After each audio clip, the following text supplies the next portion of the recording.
if you have the mindset and the vision to be able to figure out, how do I plug in the right people, or how do I find the right resources, or how do I just change that perspective, then all of a sudden, as you build momentum in that time and time again, and you start to become a different version of yourself. The Tony Bova Show, built by pain, designed for freedom. Welcome to the Tony Bova Show, where you are relentless by design.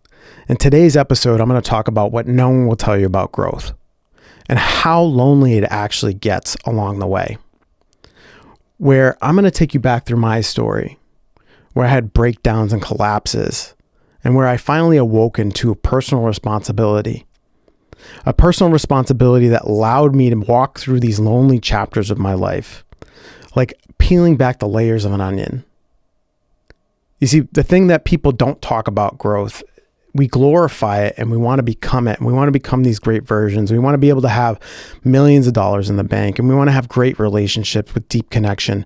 And we want to be able to be a version of ourselves that is confident when they walk in the room, that is noticed, and that is loved and adored and respected at the end of the day.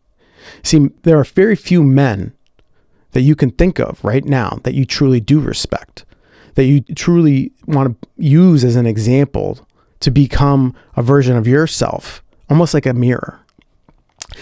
As I take you back through my journey, as I look back throughout all of the hardships I've experienced throughout all of the decades, where even in high school, I struggled so deeply with dyslexia and ADHD, and having to go into college and being told by a guidance counselor that I wasn't going to make it and that I should go to trade school, and how I pushed through that and was able to graduate with over a 3.0, even though I didn't read one single textbook throughout the entire 4 years I was there, and how I set myself up for a career that took me 10 years to get, how I wanted it so badly that it was the only thing I could think about, and I couldn't sleep at night in order to get there.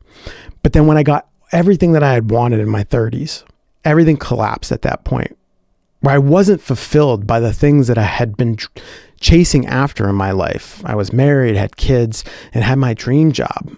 And then a year after I had gotten it, everything fell apart because I started to make really poor decisions. I started to make decisions I didn't feel I was consciously making. I was torn in the midst of it all, where I decided to leave my ex-wife, and I started a new relationship with a woman where I had such drama and toxic patterns show up that I'd never experienced before. I was a good boy growing up until that point. I grew up in the church. I made decisions around that until this point in my life where everything started to fall apart. And it wasn't until I went to a Tony Robbins conference where I decided that I was no longer going to be a victim to my circumstances any longer. You see, it was the first time in my life that I had realized that I could become the creator of my own reality. And that was about a decade ago. And through all of the iterations of me becoming a different version of myself, through different relationships, through different traumas and different situations that I really didn't feel like I deserved, that I finally came to three things that really helped me along the way. Three things that if you start to incorporate them in your life, they're going to drastically change how you start to see these lonely chapters as they come up. Because the lonely chapter is a rite of passage. It's the thing that when you start to step into it differently and your mindset shifts around it, it becomes a superpower at the end of it all. It's almost turbocharges everything that you are challenged moving forward with. Now, the first thing I'm going to tell you about is that no one is coming to save you. So you're not your family, not your girl, not your mentor. And when you start to understand that the moment you're looking to be saved by somebody else is the moment that you're giving them the responsibility of your destiny. You see, you have to have a mindset that is so locked in that you can feel it in the bones of yourself, that the confidence just comes out of you and it almost feels arrogant to others. How can this man be so confident in what he believes, that he has the ability to move through these different challenges? See, that's what's going to separate you apart from everybody else, is that you have the ability and the mindset to believe it even though nobody else does.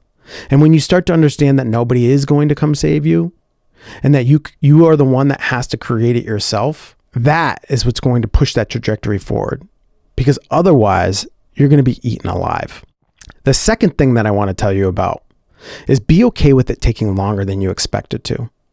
Tony Robbins said this one thing that changed my perspective forever. What he said was that most people will overestimate what they can do in 1 year, and they will underestimate what they can do in 10.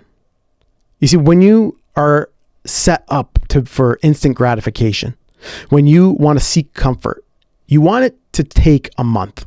You want it to take a day. You want it to be instantaneous. But what you don't realize is those small incremental changes over time. Those are the things, as they build up and they start to build momentum, that is what's going to change the trajectory of your life.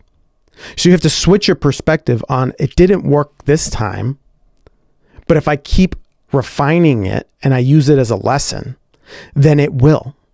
Then I will figure out how I can crack into this, how I will figure out that one idea that I know is a great idea, whether it's within your relationship or whether it's within a new business idea that you want to create. If you have the mindset and the vision to be able to figure out, how do I plug in the right people, or how do I find the right resources, or how do I just change that perspective where it was just a little click, then all of a sudden, as you build momentum in that time and time again, and you start to become a different version of yourself. I want to offer you this new perspective that I just came up with recently. See, I recently heard Napoleon Hill talk about the 40 years in the desert that the Israelites had to go through, and how if your perspective shifts, that the desert actually becomes the promised land, that within the desert, that's where we are refined to be able to receive the promised land, that it's not cut out for everybody, and that you have to go through your rite of passage in order to get to that place of being able to have the money and the relationship and the version of yourself that does actually feel fulfilled. Because when we see the promised land as all of these things that we get to acquire and the comforts of our life, without ever having to go through the desert, there will be no appreciation for it along the way. You see, I was talking to my dad about this, who really loves to study the Bible, and he has been doing so for decades upon decades. And I shared this perspective with him that I actually truly believe that the desert was the promised land.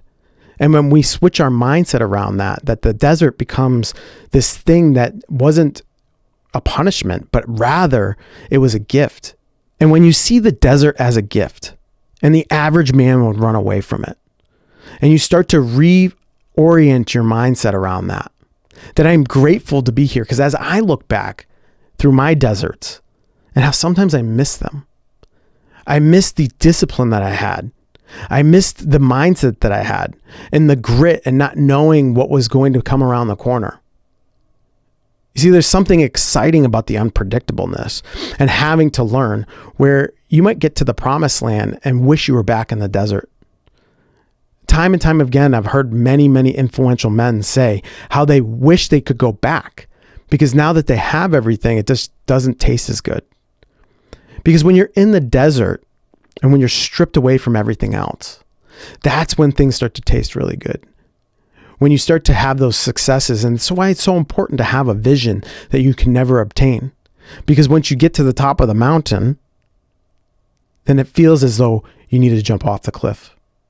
Which is going to lead me into the third thing, which is when you are in that lonely chapter, when you have to start editing people out of your life, when you have to start to evaluate the relationships that you have and the people that are trying to draw you back, where they don't want you to succeed, because if you succeeded, you would leave them behind. It is during this time that you have to raise your standards, because your standards are going to determine whether or not you actually get out of the desert. This is the time where people start to fall off, and you have to decide, if I keep them in my life, they're going to hold me back from the goals and the version of myself I want to become. Because you don't know who's on the other side of the corner, the relationship or the network that you're going to acquire because you raised your standards. Because the people that have already raised their standards, they're not going to get into bed with you if you don't raise yours, because they're going to see through it, because they've already gone through their chapters. They've already gone through the hardships that it's taken to get them to where they are today. And they're not going to invite you along their journey if they see that you can't keep up with them. Thank you so much for listening to this episode. If this was helpful for you, becoming that great version of a man that you want to become, I want you to hit that subscribe button. And I want you to listen to these episodes as we start to build upon these principles that's going to make you a very different man, a rare man that nobody else is talking about. And as we end this, I just want to remind you that you were built by pain and you were designed for freedom.